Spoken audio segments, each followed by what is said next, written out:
If you're new here, welcome to our channel. We specialize in true crime stories told in a calming voice, accompanied by gentle rain, sounds to help you drift off to sleep. If you enjoy tonight's mystery, please consider subscribing to the channel and hitting that notification bell so you never miss a story. And if you're feeling generous, a like on this video helps us tremendously. It tells YouTube to share our content with others who might enjoy it. Feel free to share this with anyone who loves true crime or needs help falling asleep.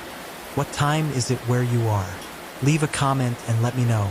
There's something comforting about knowing we're all here together, scattered across time zones, but united by our fascination with the unexplained. Now settle in. Get comfortable. Tonight, we're traveling back to December 1919 to the snow-covered streets of Toronto, Canada. This is the story of a man who vanished into thin air on the night of his greatest triumph. A millionaire theater owner who stepped out of his office and was never seen again. Despite one of the most extensive investigations in Canadian history, despite countless theories and suspects, despite a fortune waiting to be claimed, Ambrose Small simply ceased to exist. And the question that has haunted investigators for over a century remains: what happened to Ambrose Small? The snow fell thick and heavy over Toronto on the evening of December 2nd, 1919. It was the kind of snow that muffled sound, that transformed the city into something quieter, more secretive. The streets glistened under the gas lamps, and in the theater district, the marquees blazed with promise. Ambrose Small should have been celebrating. After all, he had just completed the business transaction of his lifetime, the sale of his theater empire for $1.7 million, an astronomical sum in 1919. That's equivalent to roughly $27 million today. He was 56 years old, wealthy beyond measure, and finally free from the daily grind of managing his theatrical holdings across Canada. But those who saw him that day would later remember something troubling in his demeanor. He seemed distracted, perhaps even anxious, though he tried to hide it behind his usual brusque manner. What was weighing on his mind as he walked through his Grand Opera House that afternoon? He had meetings to attend, papers to sign, details to finalize. The sale to the TransCanada Theatre Company had been agreed upon, but there were still loose ends. Money to be transferred, counts to be settled. Ambrose Small was nothing if not meticulous about money. Some would say obsessed with it. He had not become one of the richest men in Toronto by being careless. That afternoon, he had lunch at the Grand Opera House with his lawyer, E.W.M. Flock. They discussed the details of the sale. Small seemed satisfied, even pleased. After lunch, they walked together to the Dominion Bank, where Small deposited a check for $100,000, just a portion of his vast new fortune.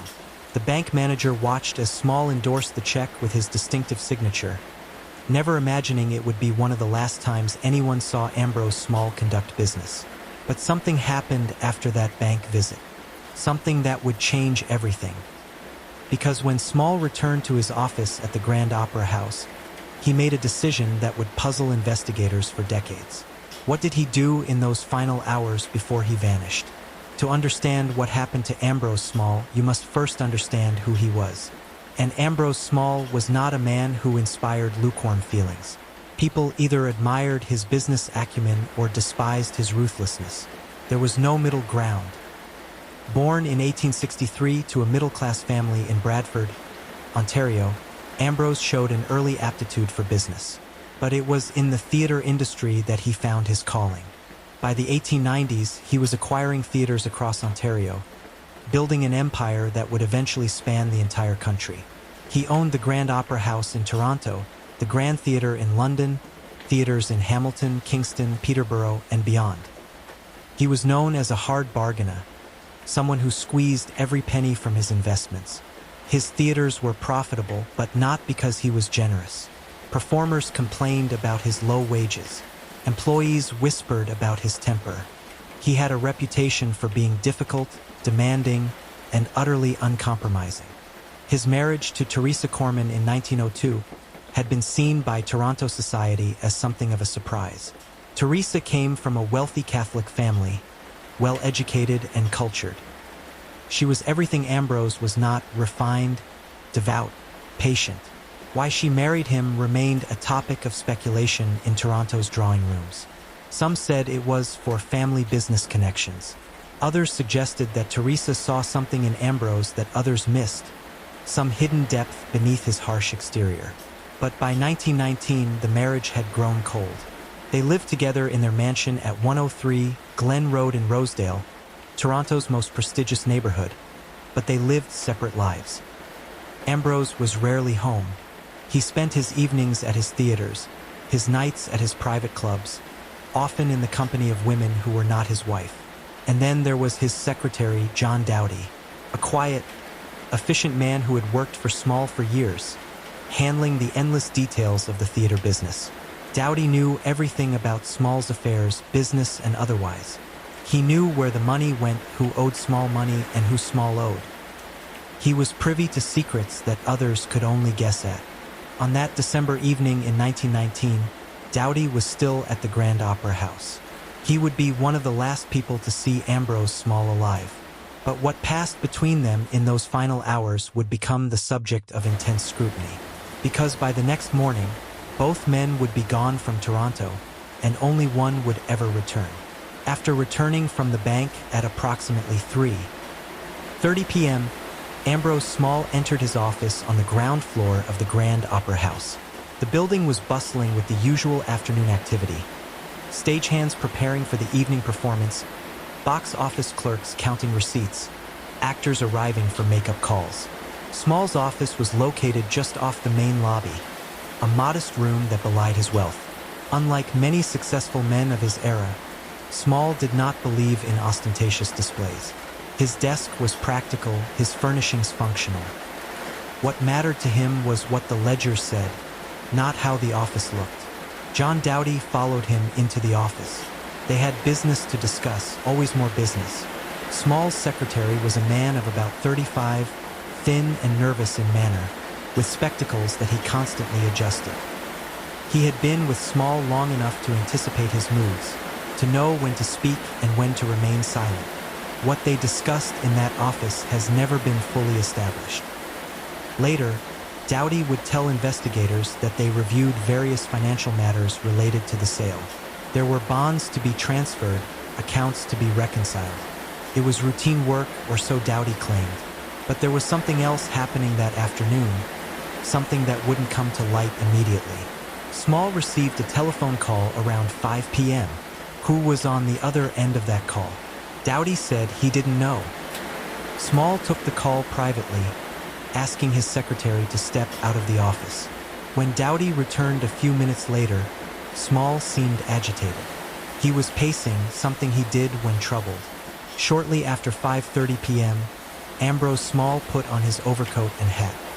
He told Dowdy he was going to the Grand Theatre on Adelaide Street, another of his properties, to check on something. Dowdy offered to accompany him, but Small declined. He said he would return within the hour. The stage doorman, a man named Thomas Small, no relation, watched as Ambrose Small walked out into the snowy evening. He turned west on Adelaide Street and disappeared into the crowds of shoppers and theatergoers heading home for dinner. Thomas Small was certain of what he saw, because he checked his watch. It was 5:45 p.m. exactly. He had no reason to believe it was significant at the time. After all, Ambrose Small came and went from his theaters at all hours. There was nothing unusual about it. Except that this time, Ambrose Small never came back. And when investigators tried to trace his movements after he left that door, they discovered something that would deepen the mystery immeasurably. Several witnesses claimed to have seen Small that evening, but their accounts contradicted each other in ways that made no sense. Where did Ambrose Small go after leaving the Grand Opera House? Teresa Small was not immediately concerned when her husband didn't come home that night. This was not unusual behavior for Ambrose. He often stayed late at one of his theaters or spent the night at his club. Their marriage had evolved into an arrangement of mutual tolerance. She managed the household and her social obligations. He managed his business and his diversions. They had learned not to question each other too closely. But when December 3rd arrived and there was still no word from Ambrose, Teresa began to feel the first stirrings of unease. She telephoned the Grand Opera House. John Dowdy answered. No, he told her Mr. Small had not been in that morning. He had left the previous evening around 5:45 and hadn't returned. Did he say where he was going? Teresa asked. Dowdy hesitated. He said he was going to check on something at the Grand Theater, but I don't know if he actually went there. The Grand Theater. Teresa called there next. No, the manager told her Mr. Small had not been there the previous evening. No one had seen him. Now the unease blossomed into something sharper. Teresa Small was a pragmatic woman, not given to panic or dramatics, but she knew her husband's habits. Even when he was conducting his various affairs, even when he was gambling at his clubs, he always checked in eventually. He was compulsive about his businesses, about knowing what was happening at each of his theaters. For him to simply vanish without a word to anyone was unthinkable. She called his lawyer EWM Flock. Had he heard from Ambrose? No, Flock said, not since their lunch the previous day. He sounded puzzled. They had just completed a massive sale. Surely Small would want to follow up on the details. Teresa spent December 3rd making calls, checking with anyone who might have seen or heard from her husband, his club, his business associates, the managers of his various theaters. No one had seen him. No one had heard from him. It was as if Ambrose Small had stepped out of the Grand Opera House and stepped out of existence. On the morning of December 4th, Teresa Small did something she would never have done under normal circumstances. She went to the police. Detective Inspector George Kennedy of the Toronto Police received her in his office at City Hall. He listened as she described her husband's disappearance, making notes in his careful hand. When she finished, he looked up at her with an expression she couldn't quite read. Mrs. Small, he said slowly, I need to ask you something directly. Is it possible your husband simply left? That he decided to start a new life somewhere else? Teresa stiffened. Without his fortune? Without access to his bank accounts? Inspector, my husband just sold his business for $1.7 million. Why would he walk away from that? It was a fair question. And it was that question that would transform Ambrose Small's disappearance from a missing person case into something far more sinister. Because as Inspector Kennedy began his investigation, he would discover that the money from the sale had never been properly deposited. And John Dowdy, the loyal secretary who knew all of Small's secrets, had also disappeared. Inspector Kennedy was a methodical man, respected throughout the Toronto Police for his thoroughness. He had solved numerous cases through patient investigation and attention to detail. But even he had to admit that the disappearance of Ambrose Small presented unusual challenges from the very beginning. His first action was to visit the Grand Opera House. He interviewed the staff, starting with the stage doorman who had seen Small leave on the evening of December 2nd. The man was certain of the time, 5:45 p.m., and certain of the direction Small had walked, west on Adelaide Street. Kennedy then asked to speak with John Dowdy. That's when he learned something that immediately elevated his concern. Dowdy had not been seen since December 2nd either. He had left the Grand Opera House shortly after Small, telling another employee he was going home. But when Kennedy sent officers to Dowdy's boarding house, the landlady reported that Dowdy had packed a bag and left on December 3rd, saying he was going to visit family. Did he say which family? Kennedy asked. No, the landlady replied, and I didn't ask.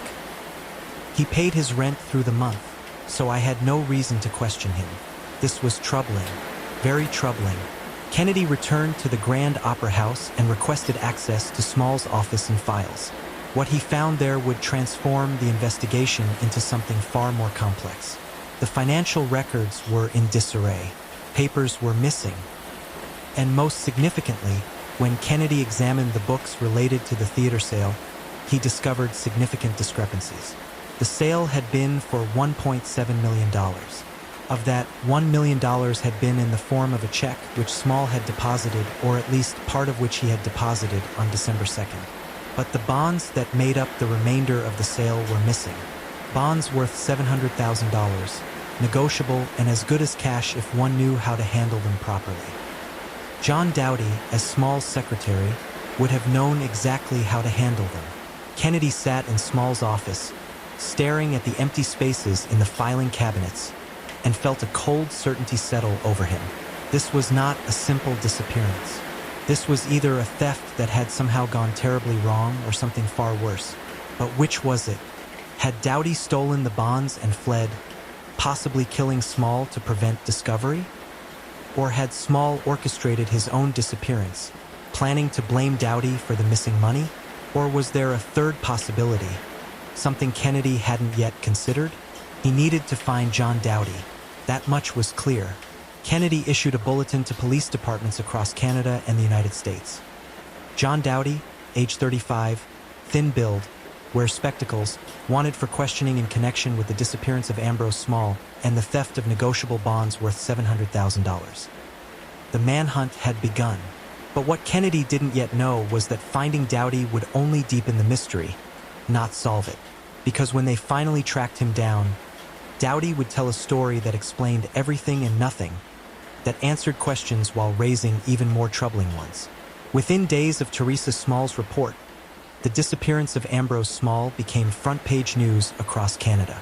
The Toronto newspapers ran sensational headlines: "Millionaire theater owner vanishes," "Secretary flees with fortune." The story had everything the public craved: wealth, mystery, possible betrayal, and the tantalizing question of whether a prominent man could simply disappear without a trace. Inspector Kennedy assembled a team of detectives and began a systematic investigation. They retraced Small's movements on December 2nd with meticulous care. The lunch with lawyer E.W.M. Flock, confirmed. The visit to the Dominion Bank to deposit the check, confirmed. The return to the Grand Opera House around 3:30 p.m., confirmed. The departure at 5:45 p.m., confirmed by the stage doorman. But after that, the trail became confused. A shopkeeper on Adelaide Street claimed to have seen Small walking west around 6 p.m. A cab driver reported picking up a man matching Small's description near the Grand Theatre around 6:30 p.m. and dropping him at Union Station. But the station master at Union Station had no record of Small purchasing a ticket, and none of the railway porters remembered seeing him. Other witnesses came forward with conflicting accounts. A woman claimed to have seen Small entering a restaurant on King Street around 7 p.m. A man insisted he'd seen Small getting into an automobile with two other men near the waterfront. Each lead was investigated. Each lead went nowhere. Kennedy expanded the search to Small's personal life. He interviewed Teresa Small again, this time asking more probing questions about her husband's habits, his associates, his enemies. Teresa was remarkably forthcoming, displaying none of the defensiveness one might expect from a wife whose husband's infidelities were about to become public knowledge. "Inspector," she said during one interview, "I'm not naive about my husband's character. He was not an easy man to live with. He had affairs, I knew about them. He gambled, I knew about that too. He had business rivals who disliked him intensely. But he was not a man who would abandon his fortune. Money was everything to Ambrose. Everything. So if he's missing, it's not by choice." "Can you think of anyone who might have wanted to harm him?" Kennedy asked. Teresa considered this carefully.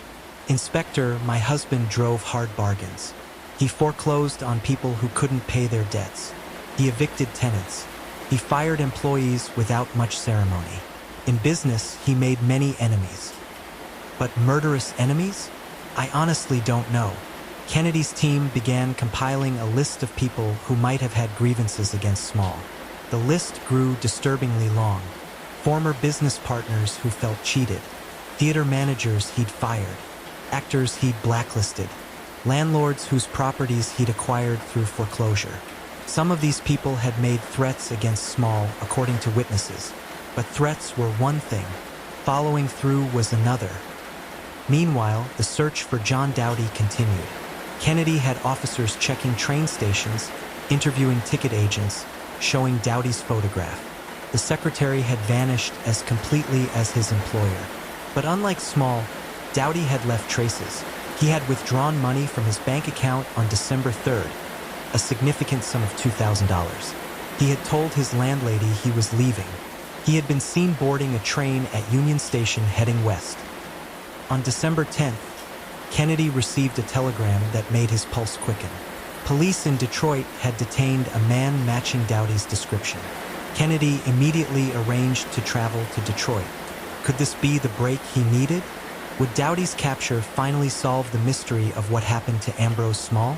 The man sitting in the Detroit police interrogation room looked exhausted and frightened. John Doughty had been arrested at a boarding house in Detroit's downtown district, recognized by an alert landlady who had seen his photograph in the newspaper. He had offered no resistance when the police came for him. Inspector Kennedy entered the room and sat down across from Doughty. For a long moment, the two men simply looked at each other. Doughty was the first to speak. "I didn't kill him," he said. His voice was barely above a whisper. "I swear to you, Inspector, I didn't kill Ambrose Small." "Then why did you run?" Kennedy asked calmly. Doughty removed his spectacles and rubbed his eyes. "Because I knew how it would look. The bonds are missing. Mr. Small is missing. And I'm his secretary. I had access to everything. Who would believe me?" "Why don't you tell me what happened?" Kennedy suggested. "Start from the beginning." And so John Doughty began to tell his story. It was a story that would be examined and re-examined by investigators for years to come. A story that some believed and others rejected as an elaborate lie. But it was all Kennedy had to work with. According to Doughty, the afternoon of December 2nd had been routine until that mysterious phone call around 5 p.m. Small had taken the call privately, and when Doughty re-entered the office, Small seemed agitated. He gave Doughty instructions to handle some paperwork, then announced he was going to the Grand Theater. "Did he say why?" Kennedy asked. "No. He just said he needed to check on something. I asked if he wanted me to come along, but he said no. That wasn't unusual. Mr. Small often went to the theaters alone." "What time did he leave?" "About 5:45. I watched him walk out the front entrance. And then I finished the paperwork he'd asked me to handle. Took about 30 minutes. Then I locked up his office and went home. I lived in a boarding house on Jarvis Street. It was only a 10-minute walk." "Did you see Small again after he left the office?" "No. That was the last time I saw him." Kennedy leaned forward. "Mr. Doughty, I need you to be very honest with me now. What happened to the bonds from the theater sale?" This was the crucial question. The missing $700,000 in negotiable bonds. Doughty's answer would determine whether he was charged with theft, murder, or both. Doughty met Kennedy's case. "I took them," he said. The room fell silent. Kennedy felt his instincts proved correct. Doughty was a thief. But was he also a killer? "Why did you take them?" Kennedy asked. "Because Mr. Small told me to." This was unexpected. Kennedy sat back, studying Doughty's face for any sign of deception. "Explain that." Doughty's explanation was both simple and complicated. According to him, Ambrose Small had given him specific instructions regarding the bonds on the morning of December 2nd, before the lunch with Lawyer Flock. "Mr. Small was worried," Doughty said. "He told me that Mrs. Small had been asking questions about the sale, about the money. He said he wanted to keep some of the proceeds separate, where she couldn't access them." "He wanted to hide assets from his wife?" Kennedy asked. "Not hide exactly, more like defer. He said he would tell her about the bonds eventually, but he wanted time to decide how to handle them. He asked me to hold on to them for a few weeks while he sorted things out." Kennedy considered this. It was plausible. Wealthy men often tried to shield assets from their wives, especially if divorce was being contemplated. But it was also convenient for Doughty to claim he had permission to take the bonds. "Where are the bonds now?" Kennedy asked. "In my bag, at the boarding house where you arrested me." This at least proved to be true. Detroit police had found the bonds exactly where Doughty said they would be. All $700,000 worth. None of them cashed or negotiated. If Doughty had stolen the bonds intending to abscond with them, why hadn't he tried to convert them to cash? Why had he simply kept them in his possession? Kennedy pressed on. "Walk me through December 2nd again. You say Small left around 5:45. What did you do after that?" I worked until about 6:15, finishing the paperwork. Then I locked up and walked home. I ate dinner at a restaurant on Young Street, a place called Morrison's Cafe. I go there often. Then I went back to my boarding house and went to bed. What about December 3rd? I woke up early and went to the Grand Opera House around 8 a.m. Mr. Small wasn't there. I asked if anyone had heard from him. No one had. I tried calling his house. Mrs. Small said he hadn't come home. That's when I started to worry. Why did you worry? You said Small often stayed out all night. Yes, but never without telling someone where he could be reached. And never on the day after completing such a massive business transaction. There would be follow-up work to do. It wasn't like him to simply disappear. So what did you do? Dowdy shifted uncomfortably in his chair. I waited at the office all morning. By noon, I was genuinely frightened. I kept thinking about those bonds in my desk drawer. If something had happened to Mr. Small, and the bonds were found in my possession, I knew how it would look. So you decided to run. Not immediately. First, I tried to think rationally. I told myself Small would show up any moment with some explanation. But by evening, when there was still no word, I panicked. I went home, packed a bag, withdrew money from my bank, and took the next train heading west. I know it was foolish. I know it makes me look guilty, but I was terrified. Kennedy studied Dowdy's face. The man seemed sincere, but sincerity could be faked. The story had a ring of truth to it, but it also had convenient gaps. And it didn't answer the fundamental question. What had happened to Ambrose Small? Mr. Dowdy, Kennedy said carefully. Did you kill Ambrose Small? No. Do you know who did? I don't know that anyone killed him.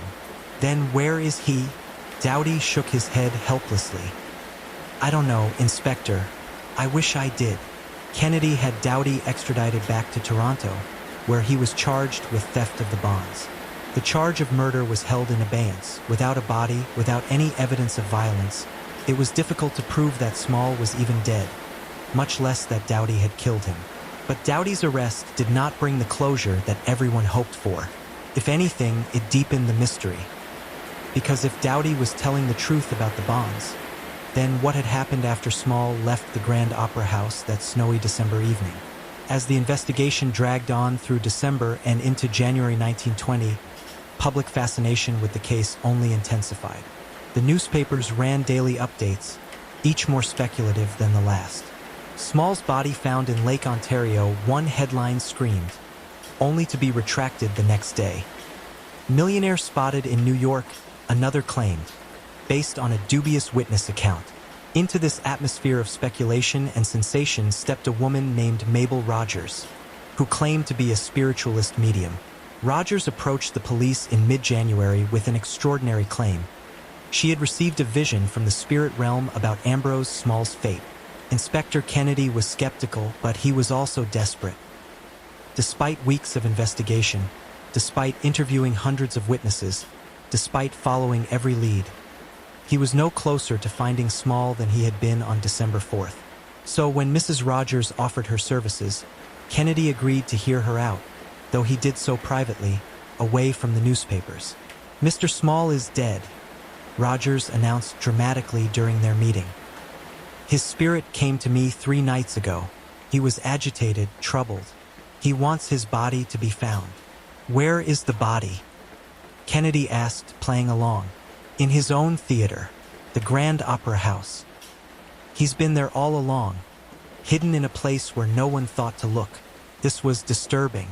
Kennedy had ordered searches of all of Small's theaters in the first week of the investigation, but they had been cursory, looking for obvious signs of foul play, not conducting a thorough forensic examination. Could Small's body actually be hidden somewhere in the Grand Opera House? Can you be more specific? Kennedy asked. Rogers closed her eyes, as if receiving a transmission from beyond. Beneath the stage, in the old storage areas, there are tunnels there, aren't there? Places that haven't been accessed in years. This was true. The Grand Opera House had been built in the 1870s and had a complex basement system that included old storage rooms and maintenance tunnels. Some of these areas had been sealed off decades ago. Despite his skepticism, Kennedy authorized a thorough search of the Grand Opera House basement. Teams of officers spent days in the dark, dusty spaces beneath the stage, using lanterns to explore every corner, every sealed room. They found old stage props, forgotten costume pieces, ancient playbills. But they did not find Ambrose Small's body. Kennedy thanked Mrs. Rogers for her time and showed her out. The medium's prediction had proven false, as he'd expected. But the search hadn't been entirely wasted. It had at least ruled out one possibility. However, Mrs. Rogers was not the only psychic to involve herself in the case. Over the following weeks, several other mediums came forward with their own visions and predictions. One claimed Small had been murdered and thrown into Toronto Harbor. Another said he'd been taken by boat to Cleveland and murdered there. A third insisted he was still alive, being held prisoner in a remote farmhouse north of the city. These claims might have been dismissed as the work of attention seekers if not for one troubling detail. Some of the mediums described elements of Small's disappearance that had not been made public. How they knew these details remains a mystery. Were they truly receiving information from beyond? Or had they somehow gained access to police files? Kennedy never discovered the answer. But the involvement of the spiritualists had one significant effect. It shifted public perception of the case. Increasingly, people began to accept that Ambrose Small was dead, even though no body had been found. The question was no longer, where is Ambrose Small? But rather, who killed Ambrose Small? While Inspector Kennedy pursued leads and interrogated witnesses, Teresa Small faced her own nightmare. With her husband missing and her financial affairs in chaos, she found herself in an impossible situation. The theater empire had been sold, but the proceeds were tied up in the investigation. The bonds were being held as evidence. Her husband's bank accounts were frozen pending resolution of the case. She had money of her own. Ambrose had been generous in that regard, maintaining separate accounts for household expenses. But maintaining the mansion in Rosedale, paying the staff, dealing with lawyers and accountants, all of it was draining her resources quickly. And then there was the suspicion. Some people whispered that Teresa knew more than she was saying. Some suggested she might have been involved in her husband's disappearance. After all, hadn't she stood to inherit everything if Ambrose was declared dead? Didn't she have more motive than anyone? Inspector Kennedy did not seriously suspect Teresa. He had interviewed her extensively and found her responses consistent and credible. But he understood why others might have doubts. A missing wealthy husband, a wife who admitted their marriage was troubled, money that couldn't be accounted for. It was the stuff of crime novels. What most people didn't understand was how little Teresa actually benefited from her husband's disappearance. Under the law, Ambrose could not be declared legally dead for 7 years. Until then, his estate would remain in limbo, inaccessible to Teresa or anyone else. She couldn't sell properties, couldn't access his accounts, couldn't make any significant financial decisions. In February 1920, Teresa made a decision that surprised many observers. She hired private investigators to supplement the police investigation. The firm she retained was Hanley and Davies, one of the most respected detective agencies in Canada. She gave them a simple mandate: find out what happened to my husband. The private investigators brought fresh eyes to the case. They re-interviewed witnesses, examined the financial records more carefully, and began investigating angles that the police had perhaps overlooked. One of their early focuses was on Ambrose Small's personal relationships. Not just his business associates, but his friends, his club memberships, his romantic entanglements. What they discovered was that in the months before his disappearance, Small had been involved with a woman named Clara Smith, an actress who had performed at several of his theaters. The relationship had been brief but intense, according to friends of both parties. It had ended in October 1919, about 6 weeks before Small's disappearance. The private investigators tracked down Clara Smith and interviewed her extensively. Yes, she admitted she had been involved with Ambrose Small. Yes, the relationship had ended badly. Small had made promises he didn't keep. Promises about roles in his theaters, about financial support. When Clara pressed him, he'd cut her off entirely. Was I angry? Clara said. Yes, I was furious. He used me and then discarded me like I was nothing. But did I kill him? Inspector, I was performing in Montreal on December 2nd. There are dozens of witnesses who can confirm that. Her alibi checked out. Clara Smith had been on stage at the His Majesty's Theatre in Montreal at the exact time Ambrose Small was last seen leaving the Grand Opera House in Toronto. She couldn't possibly have been involved. But the revelation of the affair opened up new questions. Had Clara told someone about her treatment by Small? Did she have a friend or lover who might have decided to take revenge on her behalf? The private investigators pursued this line of inquiry, but it led nowhere. Clara's associates had alibis. There was no evidence connecting any of them to Small's disappearance. In March 1920, John Doughty went on trial for theft of the negotiable bonds. The case attracted enormous public attention. The courtroom was packed every day with spectators eager to hear testimony about the mysterious disappearance. The Crown's case was straightforward. Doughty had taken bonds worth $700,000 without permission and had fled when Small went missing. His story about Small asking him to hold the bonds was uncorroborated and implausible. He was clearly guilty of theft and probably guilty of much worse. Doughty's defense attorney, a skilled lawyer named Marcus Webb, argued that his client had been following his employer's instructions. Small had wanted to keep assets away from his wife, a common enough practice among wealthy men. Doughty had panicked and fled, yes, but that was because he knew he would be suspected, not because he was actually guilty of anything beyond poor judgment. My client is guilty of cowardice, Webb told the jury. He is guilty of running away instead of facing the music, but he is not guilty of theft, and he is most certainly not guilty of whatever fate befell Ambrose Small. The trial lasted 3 weeks. Witnesses testified about Doughty's character. Some said he was honest and hardworking. Others suggested he resented Small and had spoken bitterly about his employer. Financial experts examined the bonds and the paper continues 6:19 Peam Trail around the theater sale. Inspector Kennedy testified about the investigation and Doughty's arrest in Detroit. But the most compelling testimony came from Teresa Small. She took the stand in early April, dressed in black, her face composed but tired. The courtroom fell silent as she was sworn in. Under questioning by the Crown, she confirmed that she had been asking her husband about the details of the theater sale. Yes, she had wanted to know how the money would be handled. Yes, Ambrose had been evasive about it. Did your husband ever mention giving bonds to John Doughty for safekeeping? The prosecutor asked. No, Teresa said firmly. He never mentioned anything like that to me, but under cross-examination by defense attorney Webb, Teresa admitted something significant. Mrs.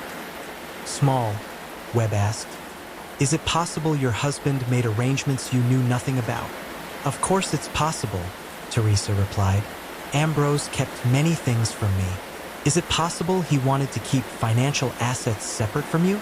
Teresa hesitated, then nodded. Yes, that's possible. This admission gave the jury pause. If even Teresa Small believed her husband might have been hiding assets, perhaps Doughty's story wasn't as implausible as it seemed.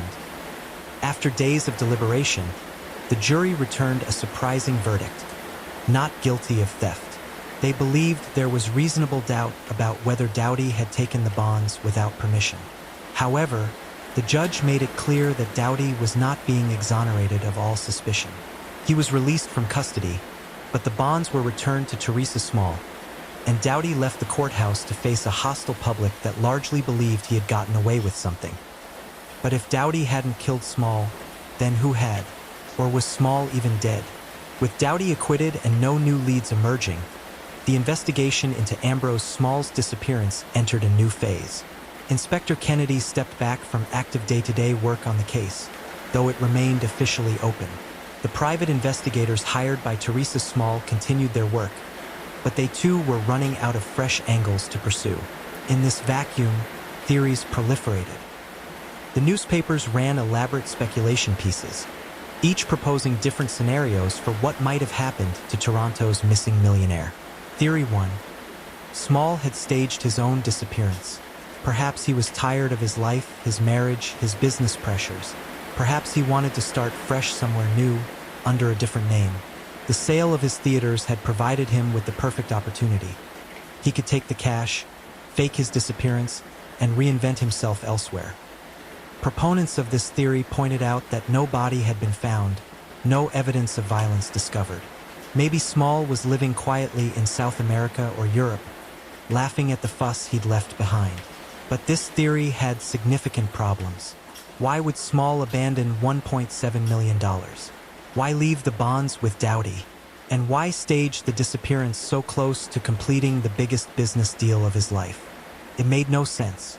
Theory 2. Small had been murdered by a business rival or someone he'd wronged. The list of people who had grievances against Small was long. Perhaps one of them had finally snapped, confronted Small on the evening of December 2nd, and killed him in a fit of rage. The body could have been hidden anywhere, buried in a remote location, dumped in Lake Ontario, concealed in one of Toronto's many construction sites. This theory seemed plausible, but investigators couldn't identify any specific suspect with both motive and opportunity. Everyone on Kennedy's list of potential enemies had been investigated, and none of them could be definitively placed near Small on that crucial evening. Theory 3. Small had been killed by organized criminals. In 1919, Prohibition was just beginning in Canada, and criminal organizations were becoming more sophisticated and violent. Perhaps Small had gotten involved with the wrong people, gambling debts, protection rackets, some scheme that had gone wrong. Perhaps he'd been killed as a message. But again, there was no evidence. No underworld figures had been connected to Small. No one from Toronto's criminal element had been seen near the Grand Opera House on December 2nd. In May 1920, a new theory emerged that captured public attention more than any of the others. A journalist named Patrick Sullivan published an article suggesting that Ambrose Small was being held prisoner somewhere, possibly by anarchists or revolutionaries who planned to ransom him.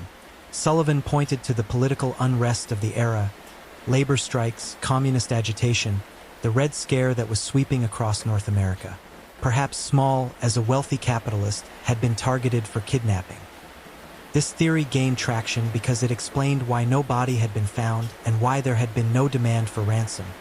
Perhaps the kidnappers were waiting for the right moment, or perhaps their plans had gone awry.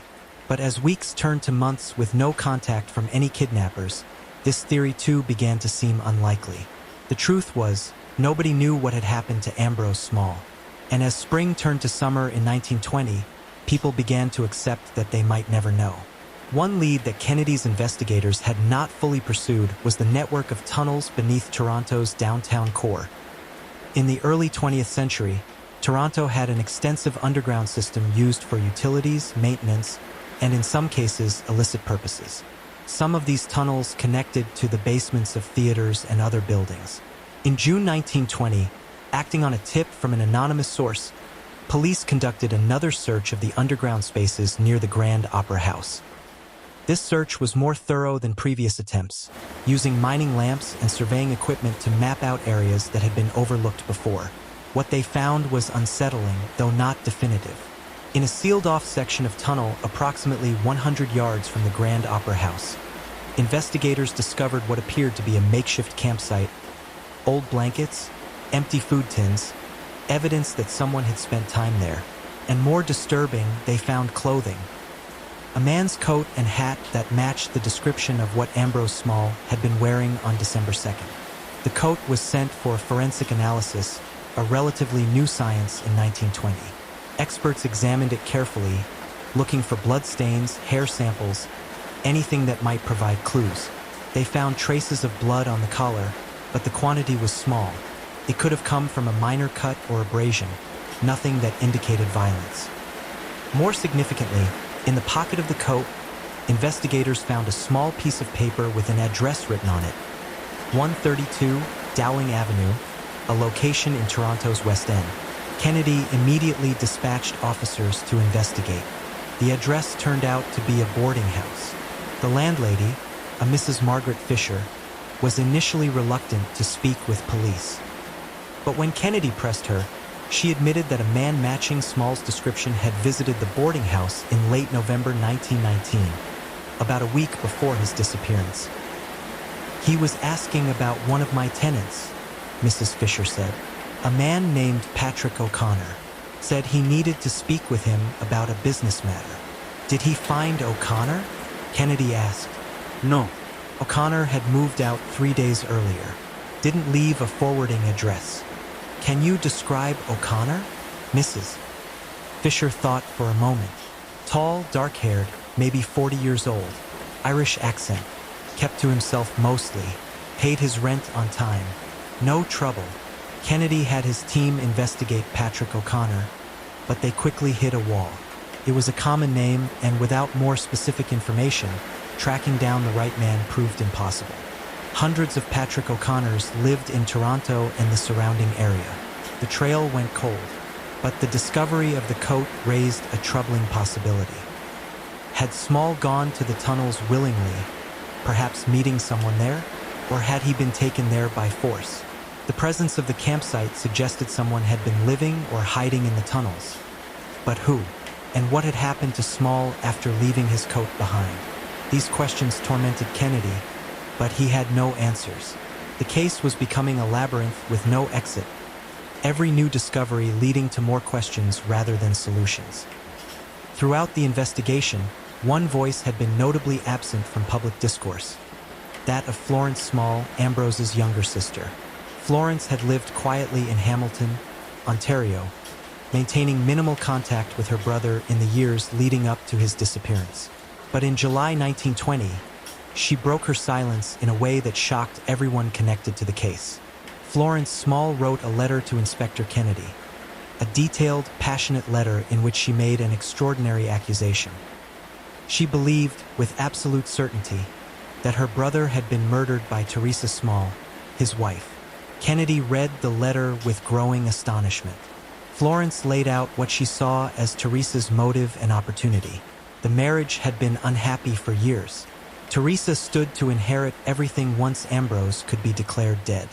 And Florence claimed to have witnessed Teresa's cold indifference to her husband's disappearance. A truly devoted wife would be distraught, Florence wrote. But Teresa has been remarkably composed from the beginning. She speaks of Ambrose in the past tense, as if she already knows he's dead. I believe she arranged for his murder and has hidden the evidence so skillfully that you may never find his body. Kennedy was skeptical, but he couldn't simply ignore such a serious accusation from a family member. He arranged to meet with Florence in person, traveling to Hamilton to interview her at her home. Florence Small was a sharp-featured woman in her early 50s, with the same keen intelligence that had characterized her brother. She received Kennedy in her parlor and immediately began elaborating on her theory. Teresa married Ambrose for his money, Florence said bluntly. Everyone knew that. She came from a good family, but they had financial troubles. Ambrose was the solution to those troubles. She never loved him. Many marriages are based on practical considerations, Kennedy pointed out. That doesn't make someone a murderer. It's more than that, Florence insisted. In the weeks before Ambrose disappeared, he told me he was planning to divorce Teresa. He'd met someone else, not that actress someone knew. He was going to leave Teresa with a settlement, but not the fortune she expected. Teresa must have found out. She couldn't let him divorce her, so she had him killed. Did your brother tell you the name of this new woman? Kennedy asked. Florence hesitated. No. He was being secretive about it, but I know he was serious. I could hear it in his voice. Kennedy pressed for more details. When had this conversation taken place? How had Florence and her brother communicated by letter, by telephone, in person? Florence's answers became vaguer. It had been by telephone, she said, in late November. No, she didn't have a record of the call. Yes, she understood how convenient that was. Despite his doubts, Kennedy had Teresa brought in for another round of questioning. He approached it carefully, not wanting to tip his hand about Florence's accusations. Had her marriage been under particular strain in the weeks before Ambrose's disappearance? Inspector, our marriage had been under strain for years, Teresa replied with her characteristic directness. If you're asking whether Ambrose was planning to leave me, I can't say. He might have been. It wouldn't have surprised me. But I didn't kill him, and I didn't arrange for anyone else to kill him. Did he mention anyone new in his life? Another woman? Teresa's expression didn't change. There were always other women, Inspector. I learned to stop asking about them years ago. Kennedy left the interview convinced of two things. First, that Florence Small's accusation was based more on family resentment than actual evidence, and second, that Teresa Small was telling the truth about not being involved in her husband's disappearance. But Florence's letter had one lasting effect.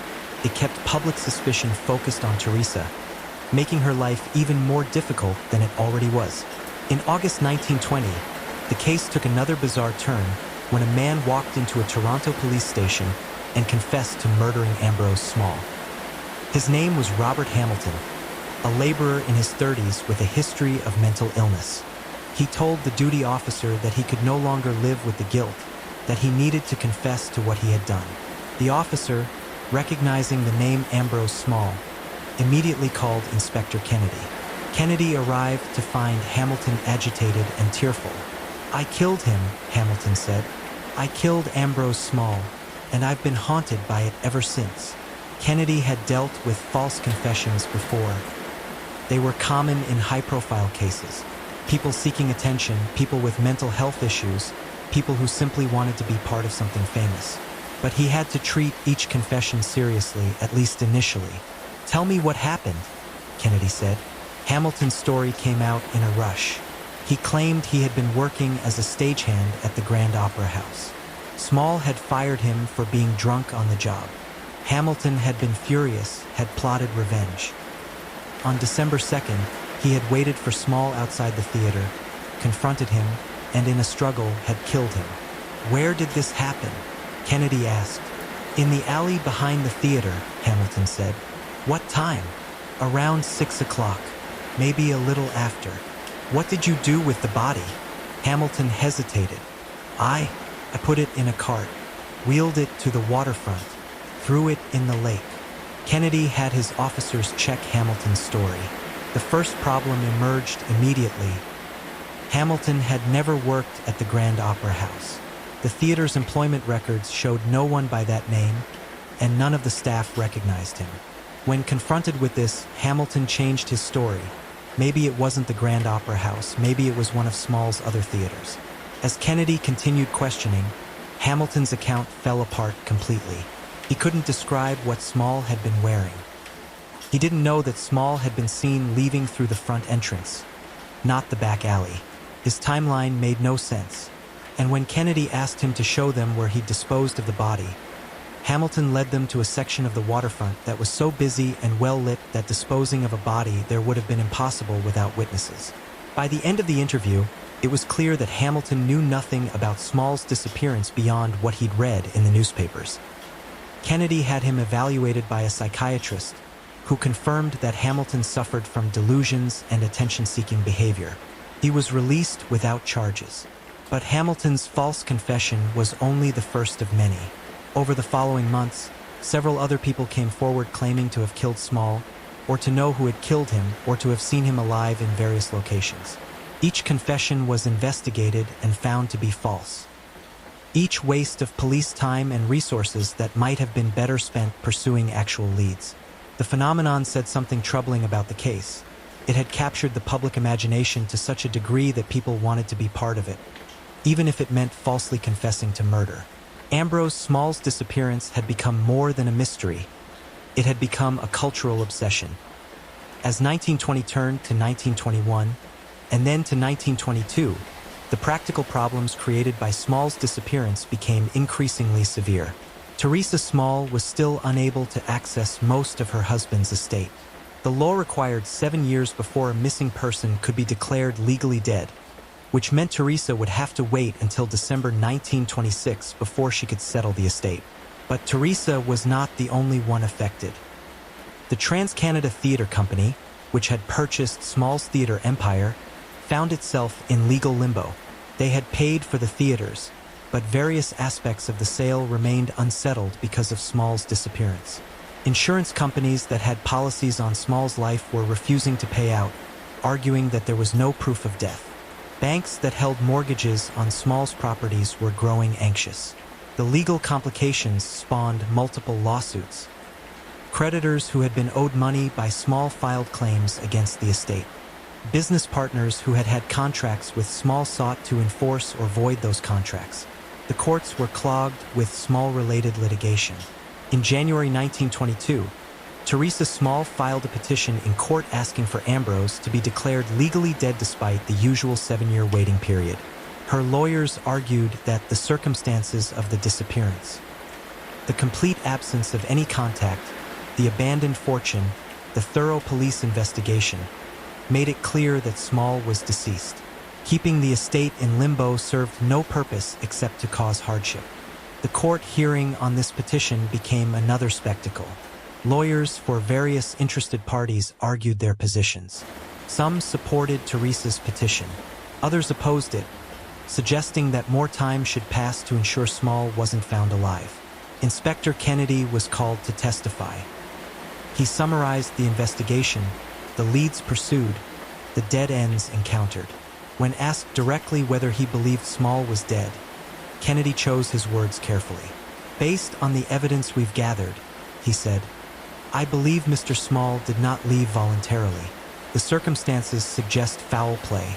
But without a body, without witnesses to violence, without any direct evidence of murder, I cannot state with certainty that he is dead. It is possible, though unlikely, that he is alive somewhere." The judge ultimately ruled against Teresa's petition. The 7-year rule would stand. Small could not be declared dead until December 1926. The estate would remain frozen until then. For Teresa, this was devastating. She had been surviving on her personal savings and on loans secured against her eventual inheritance.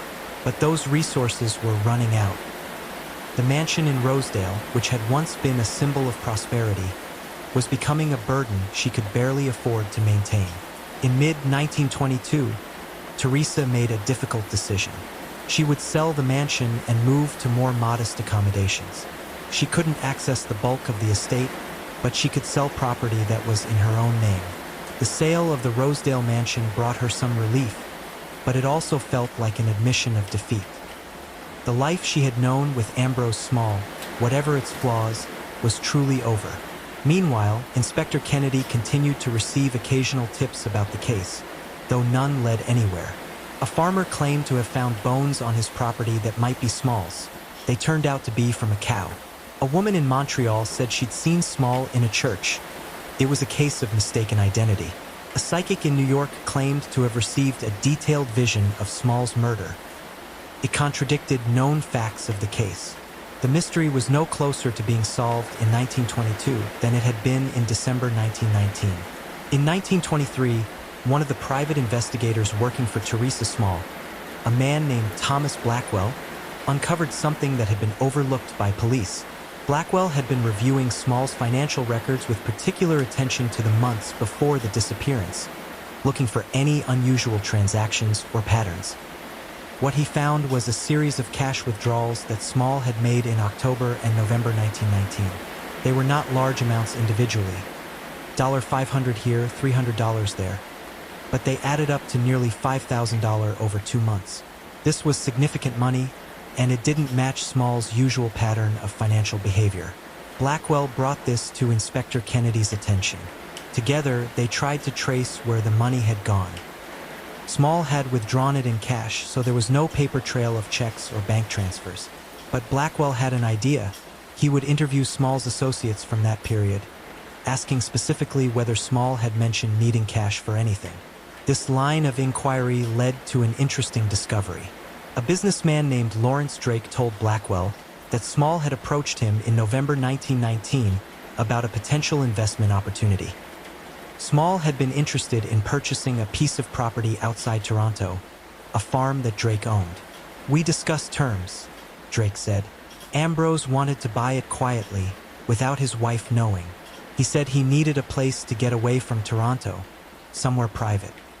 He put down a deposit of $1,000, with more to come once the deal was finalized. Did he say why he wanted this secrecy? Blackwell asked.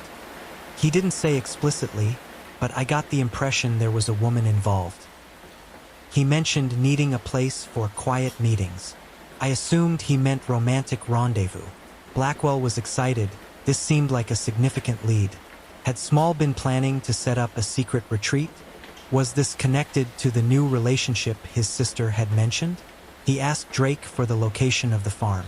It was in Muskoka, about 150 miles north of Toronto, in cottage country.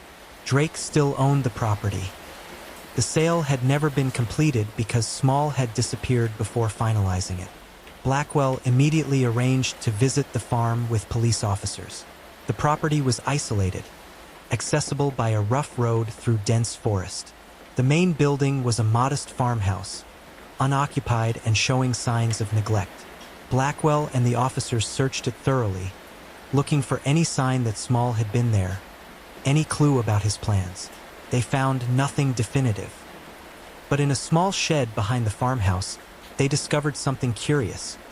A leather suitcase, expensive and relatively new, containing men's clothing. The initials on the suitcase were AS. The discovery seemed promising, but it raised more questions than it answered. Had Small been to this property? Had he left the suitcase there in preparation for some future plan? Or had someone else left it there, perhaps after Small's disappearance? The clothing was examined for any identifying marks or clues. It was high quality, the kind of thing Small would have worn, but there was nothing that definitively proved it belonged to him. And if this property was meant to be a secret retreat, why had Small abandoned the purchase before completing it? What had changed his plans? Blackwell continued investigating the Muskoka property angle, but it led nowhere conclusive. Lawrence Drake knew nothing more about Small's intentions. None of Small's other associates had been aware of the potential purchase. It remained another tantalizing possibility that ultimately provided no answers. In 1924, a dying man in a Montreal hospital asked to speak with police. His name was Thomas O'Malley, and he had been a labor organizer in Toronto during the turbulent years after World War I. He was now in the final stages of tuberculosis, and he told the nurse he needed to confess something before he died. Montreal police contacted their counterparts in Toronto, mentioning that O'Malley wanted to talk about Ambrose Small. Inspector Kennedy, now nearing retirement but still officially assigned to the case, made the trip to Montreal immediately. He found O'Malley in a ward for terminal patients, propped up on pillows, breathing with difficulty. The man's face was gaunt, his eyes feverish. Kennedy sat beside the bed and waited for O'Malley to catch his breath. "I didn't kill him myself," O'Malley said in a whisper, "but I know who did, and I helped cover it up." Kennedy leaned forward. "Tell me everything."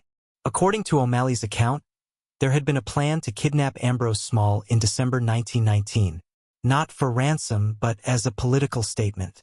Small represented everything the labor movement opposed: capitalist exploitation, wealth inequality, anti-union sentiments. A group of radical workers had decided to abduct him, hold a people's trial, and then release him publicly humiliated. "It wasn't supposed to end in death," O'Malley insisted. "We just wanted to scare him, to show that the wealthy weren't untouchable."